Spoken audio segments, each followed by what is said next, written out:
ओम शांति। ओम शांति। आज की तारीख है 16 अक्टूबर 2021। साकार महावाक्य। बाबा कहते, मीठे बच्चे, अपनी बुद्धि को ज्ञान मंथन में बिजी रखो। अपनी बुद्धि को ज्ञान मंथन में बिजी रखो तो सब फिक्रातों से फारिग हो जाएंगे। सदा खुशी बनी रहेगी। बाबा कहते, मीठे बच्चे, अपनी बुद्धि को ज्ञान मंथन में बिजी रखो।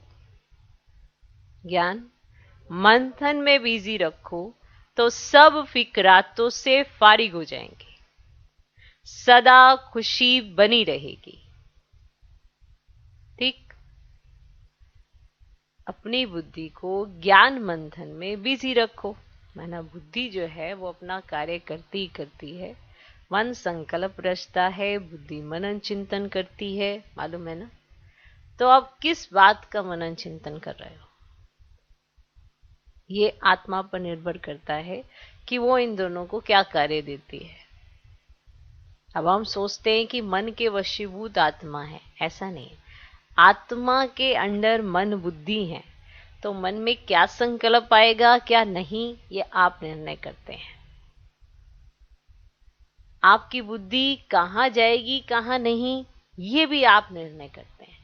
लेकिन जब पता नहीं था तो कहीं भी जाते थे, जहां जा रही है जाते रहे, जो संकल्प आते हैं आते रहे।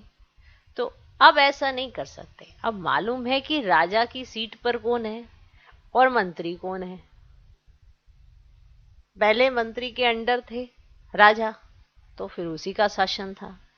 तो मन बुद्धि राजा के अधीन होने चाहिए, ये पता तो है, पर हम प्रैक्टिकल उनको चेक नहीं करते हैं कि हमारे मन में क्या संकल्प आ रहे हैं, वो अपना क्या कार्य कर रहे हैं, वो अपनी एक्टिविटी कैसे कर रहे हैं। अब बुद्धि को कार्य तो चाहिए, या तो वो व्यर्थ का मंथन करे या वो समर्थ का करे।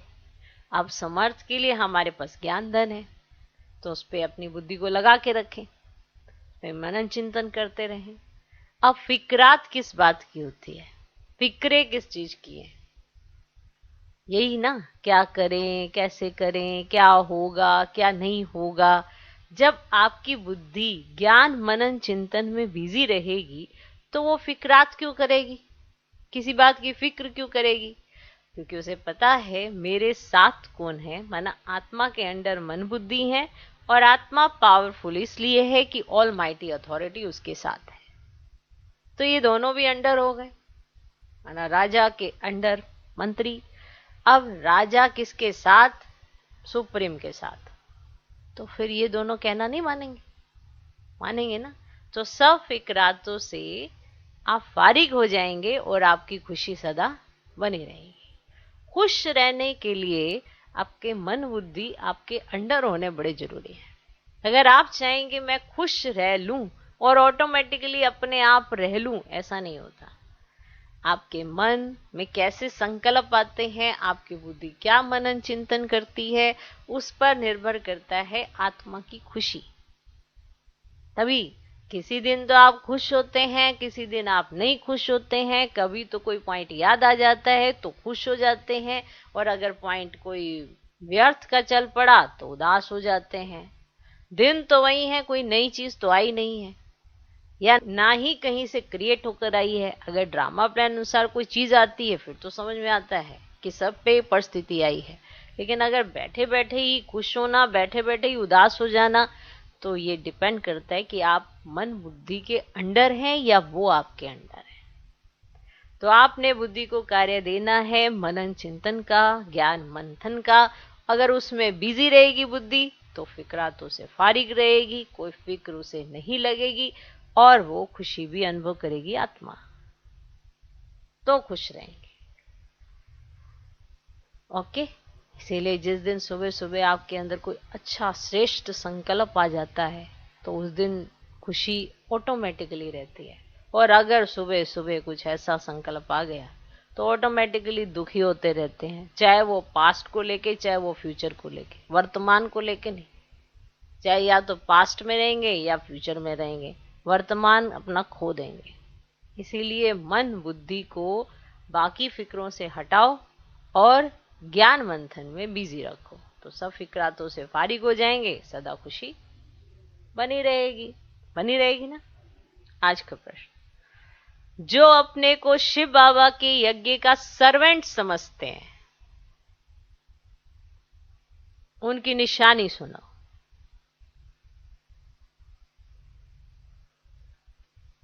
जो अपने को शिव बाबा के यज्ञ का सर्वेंट समझते हैं,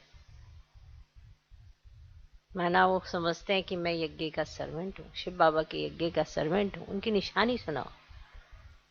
उनमें ये निशानी बहुत अच्छे से देखने में आएगी।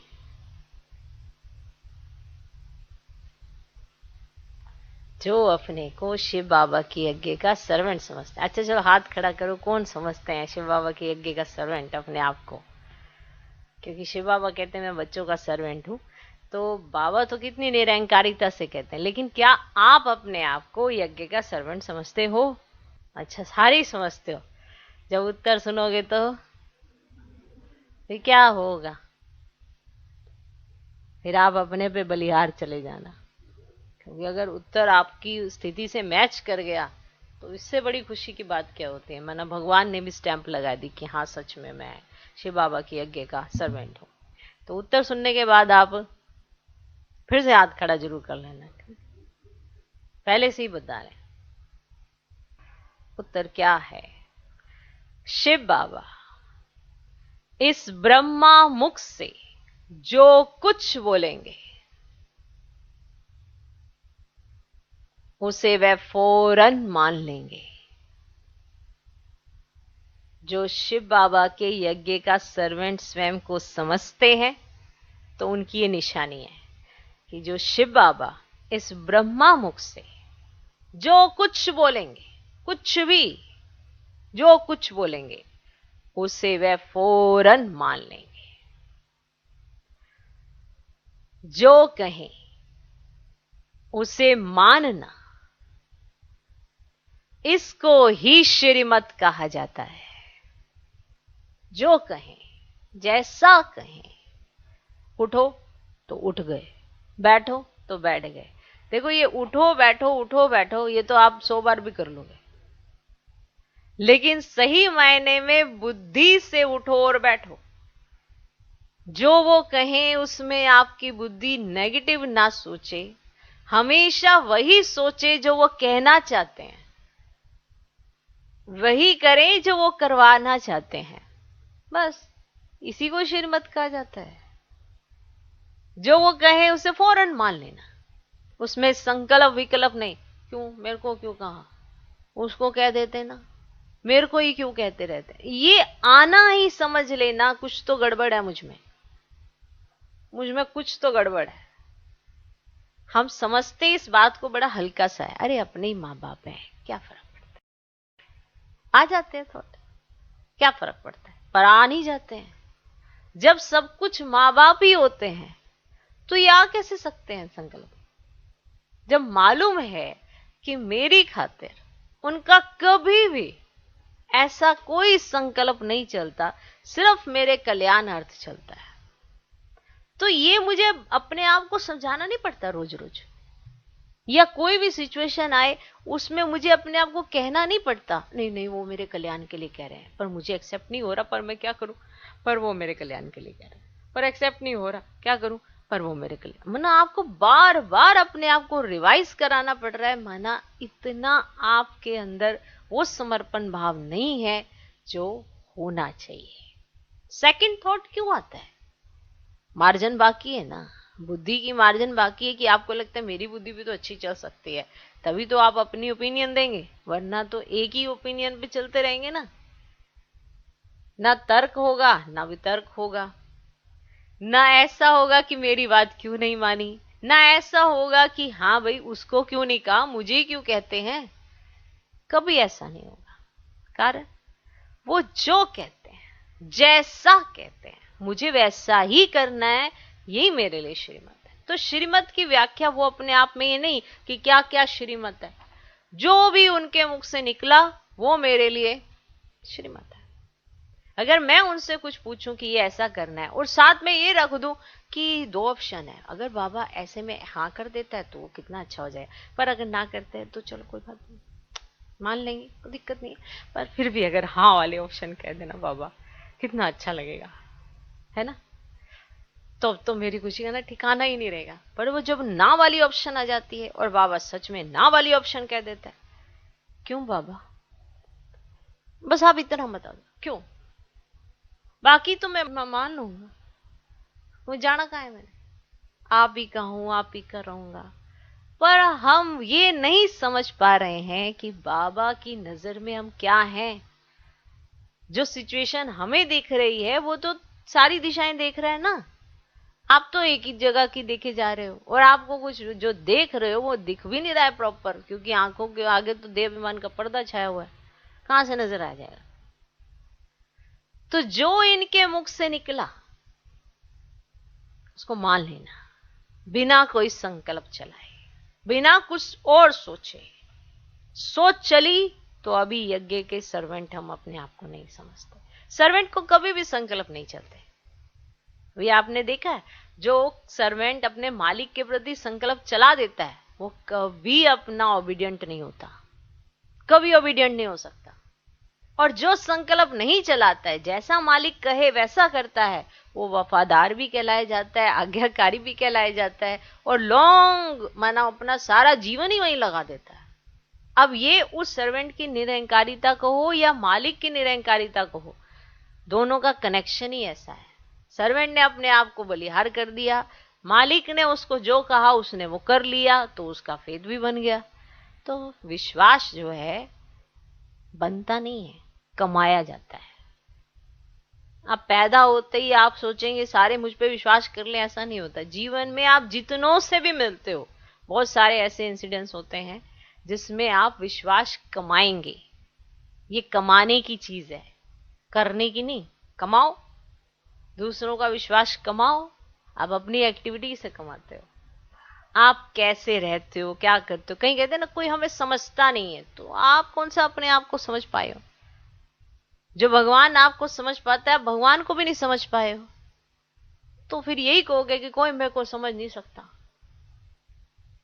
कितने प्यार से हम ये डायलॉग मार देते हैं, कोई मुझको समझ नहीं सकता। तो फिर कौन पैदा होएगा जो तुम्हें समझेगा। पहले खुद को तो समझना सीखो, तो भगवान जो तुम्हें समझता है वो भी तुम्हें समझ में आ जाए। इसीलिए बाबा जो कहे इस मुख से, ब्रह्मा मुख से जो बोलेंगे उसे वह फौरन मान लेंगे। कौन? जो यज्ञ के सर्वेंट समझते हैं अपने आप को। जो कहे उसे मानना, इसको ही श्रीमत कहा जाता है। श्री श्री शिव बाबा की मत पर चलने से ही तुम श्रेष्ठ बनते हो। श्री श्री शिव बाबा की मत पर चलने से ही तुम श्रेष्ठ बनते हो। श्रेष्ठ बनना माना विजय माला में आना। श्रेष्ठ बनना माना विजय माला में आना। अब श्रेष्ठ बनना है, विजय माला में आना हर एक चाहता है, लेकिन जो ब्रह्मा मुख से शिव बाबा कहें या ब्रह्मा मुख से जो भी कहा जाए उसे फौरन मान लेने वाले नंबरवार है। जो कहे उसे मानना, इसको ही श्रीमत कहा जाता है। तो श्री श्री शिव बाबा की मत पर चलने से ही तुम श्रेष्ठ बनते हो। श्रेष्ठ बनना माना विजय माला में आना। ओके, हर एक अपने बारे में जानता है कि मैं कितना मानता हूं, मैं कितना अपने आप को यज्ञ का सर्वेंट समझता हूं, कि जो भी कहा जाता है क्या मेरे संकल्प चले बगैर मैं कार्य करता हूं, या पहले संकल्प चलाता हूं, 1-2 दिन चला लेता हूं, फिर तीसरे दिन लगता है और कहाँ जाना है, यही करना है, चलो कर ही लेते हैं। श्रीमत पालन ही तभी होती है जब आपको लगता है कि जो उन्होंने कहा वही मुझे करना है, ना इधर ना उधर, ना ये ना वो, जो बाबा कहे वो मुझे करना है, बिना कुछ और सोचे। बस फिर तो कल्याण ही कल्याण है। तो यज्ञ का सर्वेंट तभी बन सकते हैं शिव बाबा के यज्ञ का सर्वेंट, वरना तो सब मालिक बन जाते तुरंत। तुरंत मालिक बन जाते हैं और समझते हैं कि यहाँ ऐसा होना चाहिए, यहाँ ऐसा होना चाहिए, यहाँ ऐसा होना चाहिए, यहाँ ऐसा होना चाहिए। बस सारी चीजें हिलाते डुलाते रहते, खुद हिले डुले बगैर। तो ऐसा नहीं बनना है, हमको सर्वेंट बनना है। तो सर्वेंट हमेशा निरंकारी होता है, उसके अंदर अहंकार जन्म ही नहीं लेता है, क्योंकि उसको मालूम है कि मैं सिर्फ निमित्त मात्र हूं, करण करावनार वो है, वही करा रहे हैं, सिर्फ मेरा शो हो रहा है, वो दिखाई नहीं देते हैं क्योंकि उनके पास शरीर नहीं है। तो जिसकी बुद्धि में ये बात स्पष्ट होती है वो ही अपने आप को यज्ञ का सर्वेंट समझ पाता है कि इनके मुख से जो निकलेगा मैं मानूंगा, चाहे कैसे भी निकले, मुझे मानना ही है। इसी में ही मेरा, पूरे विश्व का और प्रकृति सबका कल्याण है। क्योंकि मेरा माना एग्जाम्पल बनना। अब जैसे ब्रह्मा बाबा ने शिव बाबा का कहना माना, दादियों ने बाप दादा का कहना माना, तो माना तो आज उनके जीवन को आप प्रत्यक्ष देखते हो। माना ही नहीं होता तो उनके जीवन का एग्जाम्पल भी क्यों होता। ओके, आज का गीत है ओम नमो शिवाय। ओम शांति। सालिग्रामों प्रति शिव भगवान उवाच। तो इस समय आप अपने आप को सालिग्राम समझे। सालिग्रामों प्रति शिव भगवान उवाच। रूहानी बच्चों प्रति रूहानी बाप समझा रहे हैं। अभी तुम बच्चे जान गए हो कि हमको यहां आत्मा समझकर बैठना है। जान गए हो? सारी दुनिया में एक भी ऐसा मनुष्य नहीं होगा जो अपने को आत्मा समझते हो। आत्मा क्या है यही नहीं जानते तो परमात्मा को फिर कैसे जानेंगे। बाप द्वारा ही तुमको आत्मा की समझानी मिलती है कि मूल क्या चीज है।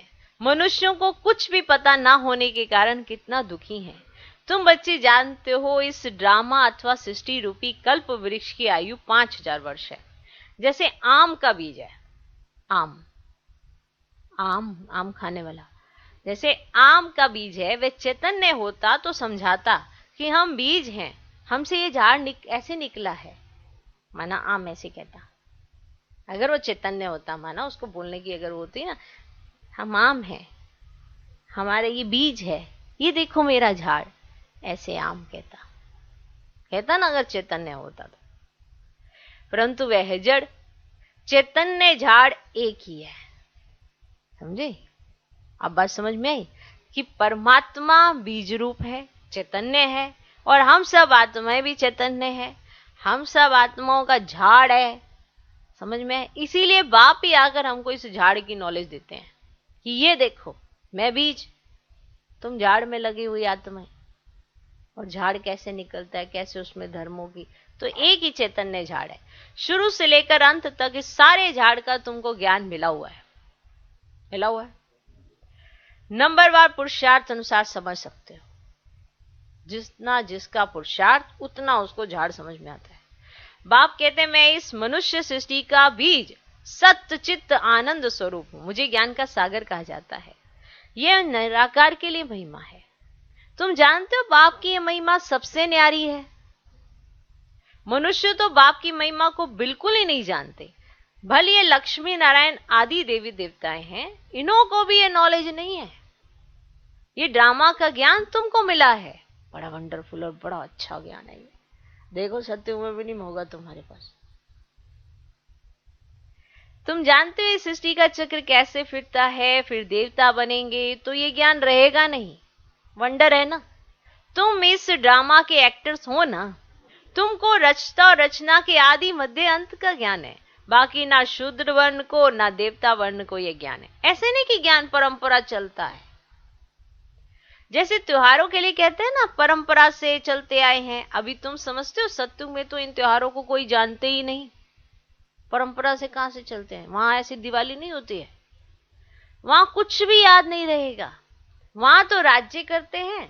तुम हरेक की बुद्धि का ताला खुला हुआ है। मुख्य क्रिएटर, डायरेक्टर, प्रिंसिपल एक्टर को तुम जानते हो। तुमको कितनी अच्छी नॉलेज मिलती है। इस नॉलेज को जो नहीं जानते वे हैं बेसमझ। तुम भी बेसमझ थे, और मानो तुम भी बेसमझ थे। माना अगर ये मानोगे थे, तुम इसका मतलब समझदार हो रहे हो ना। इतनी खुशी की बात है ना। तुम भी बेसमझ थे, अब देवता बन रहे हो। ये नॉलेज जिसकी बुद्धि में टपकती रहेगी उनको अपार खुशी होगी। तुम्हारे सिवाय और कोई नहीं जो ये नॉलेज समझ सके। गॉड फादर कोई वर्ल्ड ऑलमाइटी अथॉरिटी नॉलेजफुल कहा जाता है। नॉलेज किसकी है? सभी वेदों, शास्त्रों, सृष्टि के आदि मध्य अंत की नॉलेज उसको है। शास्त्रों में भी रचता और रचना की नॉलेज नहीं है, तब तो ऋषि मुनि आदि कहते आए हैं रचता और हम रचता और रचना को नहीं जानते हैं। अब समझाने वाला एक ही है तो और कोई जानेंगे कैसे? ये नॉलेज सिवाय तुम बच्चों के कोई दे ना सके। तुमको देने वाला फिर है बाप। वे कितना बड़ा नॉलेजफुल है, कितना तुम मर्तबा पाते हो, कितनी खुशी होनी चाहिए ना। हम बेहद के बाप की संतान है, ज्ञान से बुद्धि भरपूर होनी चाहिए। ऐसी कोई चीज नहीं जिसको तुम नहीं जानते हो। अभी तुम मास्टर नॉलेजफुल बन रहे हो। जो आत्मा तमो प्रधान बनी है वे बाप को याद करते करते सतो प्रधान बन जाएगी। नंबर बार तो होते हैं ना, कोई की तमो से रजो बुद्धि बनी होगी, कोई की रजो से सतो बनी होगी। अभी सतो प्रधान बुद्धि किसी की है नहीं। ठीक, सतो प्रधान जब बन जाएगी तब तुम्हारी कर्मातीत अवस्था हो जाएगी। फिर तो नई दुनिया चाहिए राज्य करने के लिए। ये यज्ञ जब पूरा होता है तब इसमें सारी पुरानी दुनिया की आहुति पड़ जाती है। फिर पढ़ाई भी पूरी हो जाती है नंबरवार पुरुषार्थ अनुसार। जैसे स्कूल में स्टूडेंट समझते हैं हम ये इम्तिहान पास कर फिर उस क्लास में ट्रांसफर होंगे, तुम्हारी भी जब कर्मातीत अवस्था होगी तो इस मृत्यु लोक से ट्रांसफर हो अमरपुरी में चले जाएंगे। तुम जानते हो अभी यहां से ट्रांसफर होने का है, पवित्र होकर अमरलोक में चले जाएंगे। असल हम शांति धाम के रहवासी थे, फिर पाठ बजाते बजाते अमरलोक से मृत्यु लोक में आकर पहुंचे। तो ये सारी नॉलेज बुद्धि में रहने से खुशी रहेगी, सिवाय नॉलेज के और कुछ सूझेगा ही नहीं। अभी हम पढ़कर नई दुनिया के मालिक बनेंगे, यह भी समझाना चाहिए। अब यहाँ है ही पतित, देवता तो कोई है ही नहीं। मनुष्य से देवता कौन बनाएगा? तो बाप ही बना सकते हैं ना। अभी तुम समझा सकते हो बरोबर स्वर्ग था जिसमें लक्ष्मी अयन का राज्य था, उसकी स्थापना किसने की? तो हेवनली गॉड फादर ने पैराडाइज स्थापन किया ना। तो जहां देवी देवताएं राज्य करेंगे तो और कोई धर्म नहीं होगा। तो ये बड़ा बेहद का नाटक है। तुम चैतन्य हो ना? तुम चैतन्य हो ना? जानते हो इस झाड़ का बीज ऊपर में है।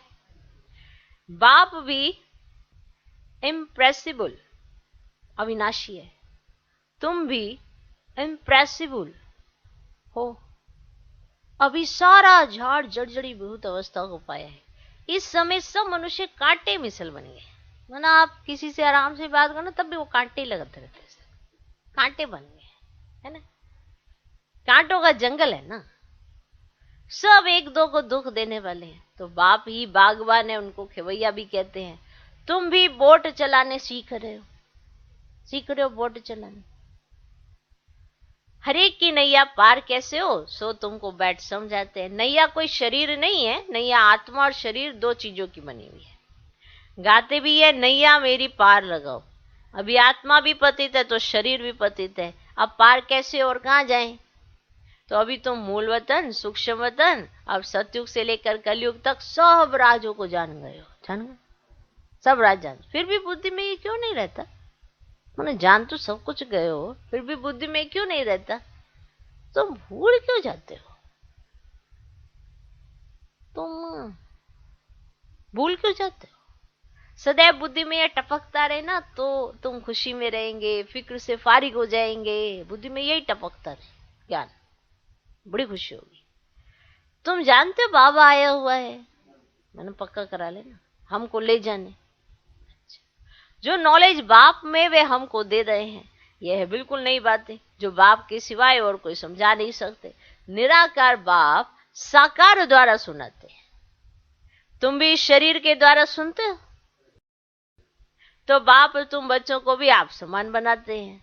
जो बाप की महिमा वह तुम्हारी भी होनी चाहिए, कोई फर्क नहीं है। सिर्फ बाप कहते हैं हम जन्म मरण में नहीं आता हूं, तुम जन्म मरण में आते हो। तुम मुझे कहते हो ज्ञान का सागर, सुख का सागर, तो जरूर मैं तुमको ज्ञान दूंगा। कल्प कल्प देता हूं। तुम समझ गए हो बरोबर 84 का चक्र खाया, अभी अमंत में है, समझ गए।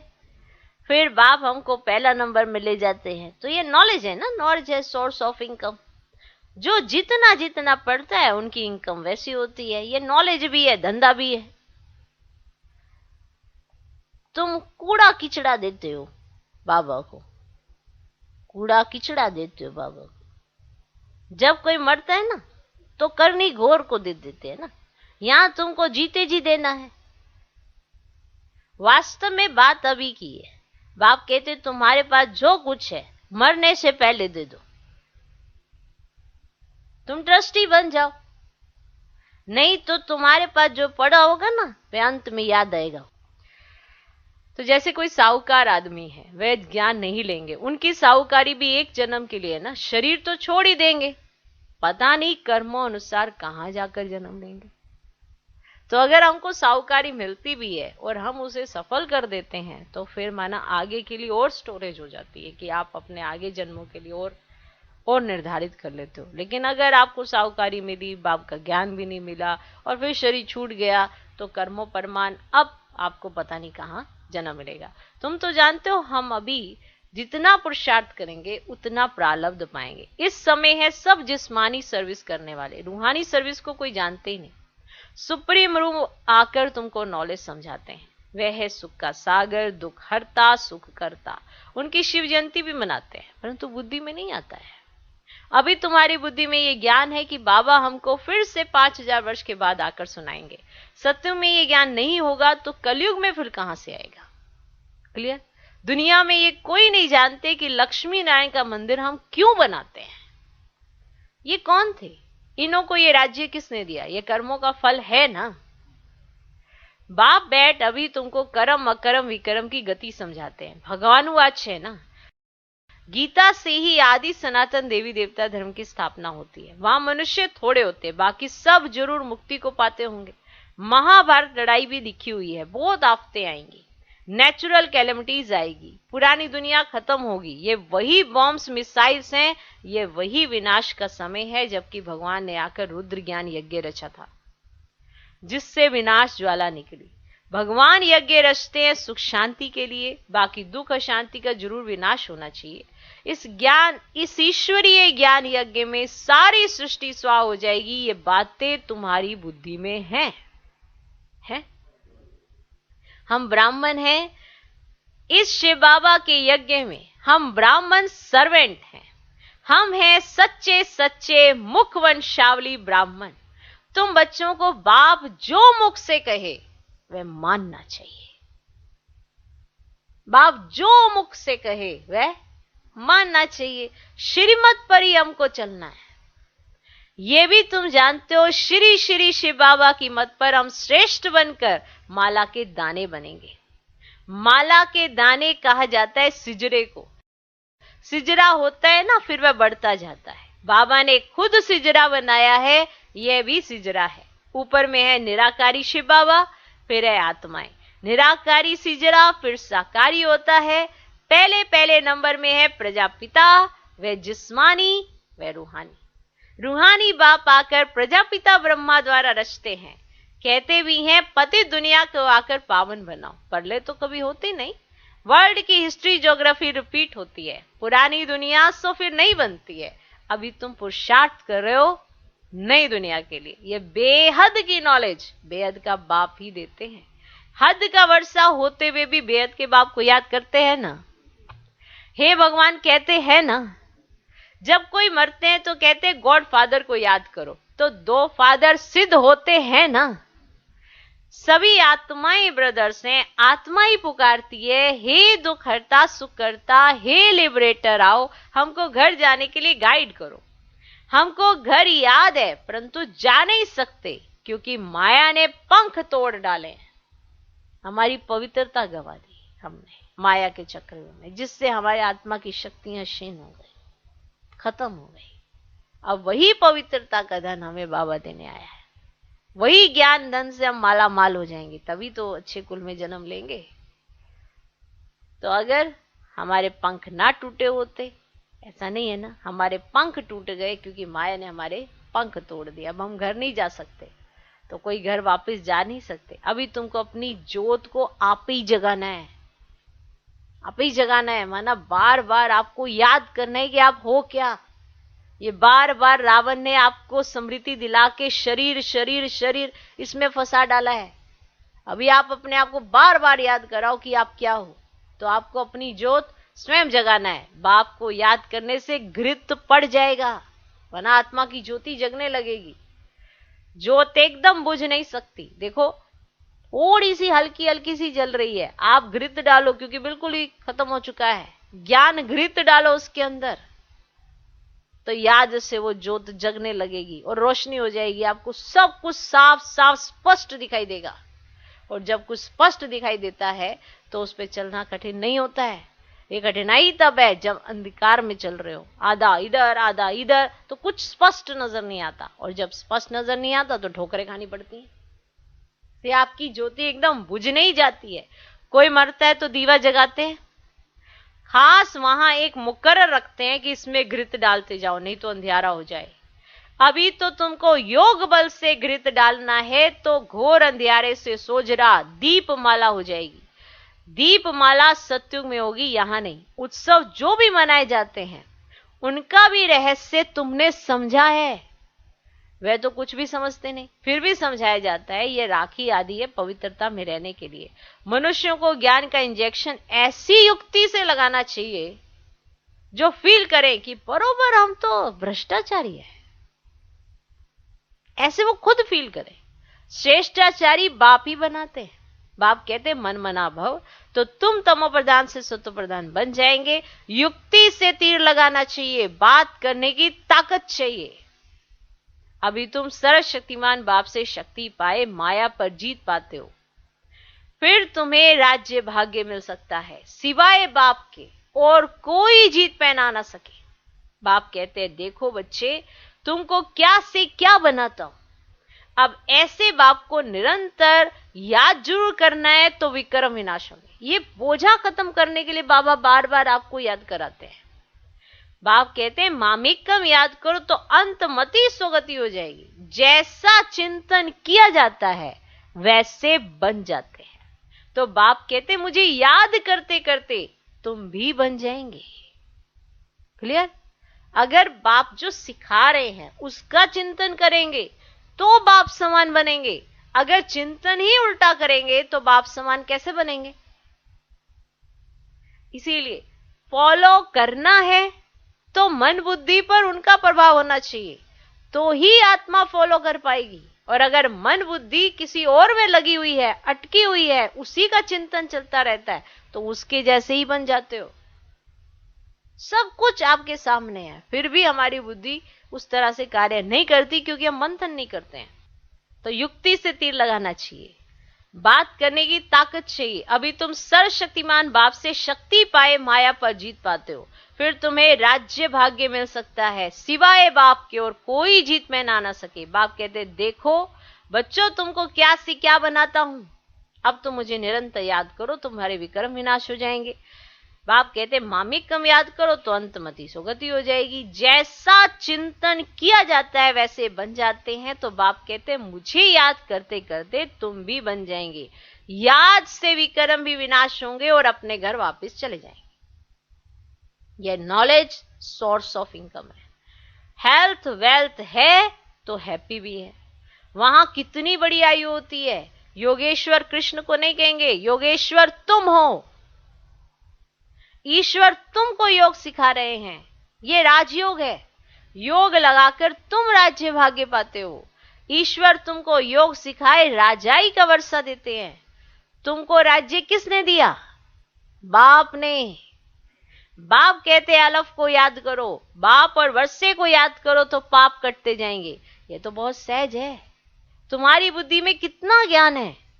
भगवान के बच्चे मास्टर गॉड ठहरे। बाप के पास बैठ थोड़ी जाना है, हमको तो पाठ बजाना है। इसमें देही अभिमानी बनना है। बैठ नहीं जाना है कि बैठ गए यहां पे। हमको देही अभिमानी बनना है, पाठ बजाना है। क्योंकि जब पाठ बजाएंगे तभी तो देह अभिमान आएगा, देह अभिमानी अवस्था तभी पता चलता। बैठ थोड़े जाना है, पाठ तो बजाना ही पड़ेगा। पर जब पाठ बजाते हैं और जब संगठन में आते हैं, जब भी आप किसी के संपर्क में आते हो, ओरिजिनलिटी आपकी तभी बाहर आती है। ऐसा नहीं है कि आप अकेले अकेले रहेंगे तो आपको ऐसे कोई सिर पे ताज रख के निकल जाएगा आपके। माया भी आएगी, प्रकृति भी आएगी, सारे पेपर लेंगे आपके गले में हाथ डालना ना उन्होंने। देखे तो सही कितनी चीजों का सामना किया आपने और कैसे विजयी बने, फेल हुए। विजय माला में तो तभी आएंगे। विजयी माला के दाने बार बार जो विजयी होते हैं वो होते हैं। ये नहीं कि पेपर ही नहीं आते उनके पास। ऐसा कभी हुआ है कि बिना पेपर दे स्कॉलरशिप ले ले कोई? सारे स्टूडेंट है ना, तो सारे स्टूडेंट्स में से स्कॉलरशिप वाला कौन सा स्टूडेंट है ये तो पेपर दे के ही पता चलता है। तो जितने अष्ट रत्न लगाओ, विजयी रत्न लगाओ, एग्जाम तो उनको देने ही पड़ते हैं। हो सकता है आपसे ज्यादा देने पड़ते हो, क्योंकि वो ज्यादा फास्ट फास्ट जल्दी जल्दी एग्जाम देते हैं, तभी वो विजयी होते हैं। तो उस चीज का उन्हें नशा चढ़ता है, कॉन्फिडेंस आता है, तो वो विजय माला के दाने बनते हैं। जो जैसा पुरुषार्थ करता है वो वैसा ही पाता है। कोई किसी को ना रोकता है ना आगे बढ़ाता है। बात याद रखना हमारी।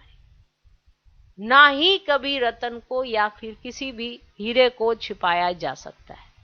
प्रत्यक्ष उसे होना है तो होना है, दुनिया में उसकी खबर फैलनी है तो फैलनी है। तो विजयी रतन जो होते हैं, परीक्षाएं उनको देनी ही पड़ती हैं, चाहे वो किसी भी फील्ड में हो। ऐसा नहीं है कि एक ही फील्ड रहेगी, सिर्फ एक ही दायरा रहेगा मधुबन। वो किसी भी फील्ड में होंगे, चाहे घर के कारोबार में भी होंगे या परिवार में भी लोगों के साथ रहते होंगे, तब भी उनको एग्जाम देना पड़ेगा। हर तरीके से एग्जाम देंगे, तब जाके वो विजयी रतन कहलाए जाते। तो समझने की जरूरत है। तो पाठ तो बजाना ही पड़ेगा, यहाँ बैठ थोड़ा जाना है, हमको तो पाठ बजाना है। इसमें देही अभिमानी बनना है। क्या करना है? बनना है। अच्छा, मीठे मीठे सिकिलदे बच्चों प्रति मात पिता बाप दादा का याद प्यार और गुड मॉर्निंग। रूहानी बाप की रूहानी बच्चों को नमस्ते। हम रूहानी बच्चों की भी रूहानी बाप को नमस्ते नमस्ते नमस्ते। Good morning good morning good morning. धारणा के लिए मुख्य सर पहला पॉइंट, बाप जो ज्ञान देते हैं उसका ही सदैव मंथन करना है। इसलिए मुरली को जरूर स्टडी किया करो, आपकी बुद्धि खुल जाएगी। सुनते तो हो, बार बार हम एक बात जरूर कहते हैं, स्टडी भी जरूर किया करो, तब बुद्धि खुलती है, मंथन चलता है। बाप जो ज्ञान देते हैं उसका ही सदैव मंथन करना है। युक्ति से बातें करनी है, युक्ति से बातें करनी है, बहुत प्यार से समझाना है। युक्ति से बातें करनी है, बहुत प्यार से समझाना है। दूसरा पॉइंट, अपने पास जो कुछ है, अपने पास जो कुछ है वह जीते जी बाप को देकर ट्रस्टी बन एक बाप को याद करना है। अपने पास जो कुछ है वह जीते जी बाप को देकर ट्रस्टी बन एक बाप को याद करना है। ठीक, बाप जो ज्ञान देते हैं उसका ही सदैव मंथन करना है, युक्ति से बातें करनी है, बहुत प्यार से समझाना है। दूसरा, अपने पास जो कुछ है बाप को देकर ट्रस्टी बन एक बाप को याद करना है। आज का वरदान, अपने सर्वश्रेष्ठ पोजीशन की खुमारी द्वारा, अपने सर्वश्रेष्ठ पोजीशन की खुमारी द्वारा अनेक आत्माओं का कल्याण करने वाले अथॉरिटी स्वरूप भव। अपने सर्वश्रेष्ठ पोजीशन की खुमारी द्वारा अनेक आत्माओं का कल्याण करने वाले अथॉरिटी स्वरूप भव। हम ऑल माइटी अथॉरिटी के बच्चे हैं, है ना। यह है सर्वश्रेष्ठ पोजीशन। इस पोजीशन की खुमारी में रहो तो माया की अधीनता समाप्त हो जाएगी। इसी अथॉरिटी का स्वरूप बनने से किसी भी आत्मा का कल्याण कर सकते हो। जो सदा इस खुमारी में रहते हैं वो सदा काल का राज्य भाग्य प्राप्त करते हैं। यही अथॉरिटी सदा कायम रखो तो विश्व आपके आगे झुकेगी, आप किसी के आगे झुक नहीं सकते। आज का स्लोगन, करावनहार बाप की स्मृति से मैंपन को समाप्त करो। करावनहार बाप की स्मृति से मैंपन को समाप्त करो। ओम शांति।